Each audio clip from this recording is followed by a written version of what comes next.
I think we are already in it. It's just that we have trouble to define what is this contemporaneous aesthetic and what is our contemporary moment in terms of this architecture, of this new, of this reality. And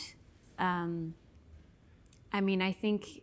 well, setting aside like the question of architectural style per se for the moment, I think it's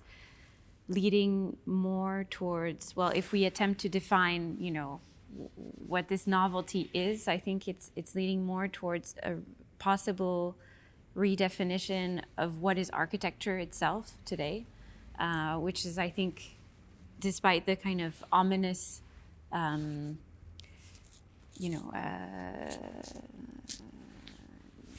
reality of climate change, I think it's actually quite a positive development for architecture, which remains, for me at least, the kind of most sophisticated discipline to be thinking about, you know, what, how to develop potentially a new science to deal with climate change. And then I think, well, the second perhaps major sort of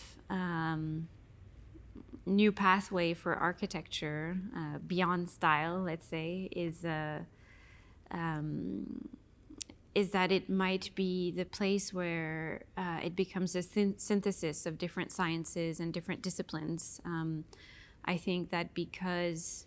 you know, architecture needs to think beyond buildings, needs to think of itself beyond,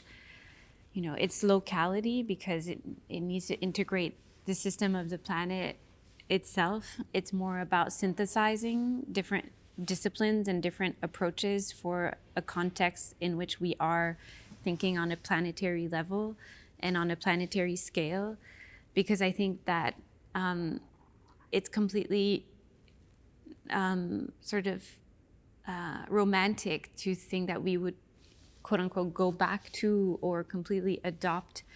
only vernacular modes of life, because there is a productive and a demographic reality, you know, I mean, populations are rising, you know, every human has also kind of, I think, you know, the right to expect to a decent way of life. And if we want to attain this in a relatively, you know, rapid scale, I think, you know, we need to arrive at a kind of consensus or middle ground, between, you know, vernacular modes of building and technological solutions, which are both too extreme and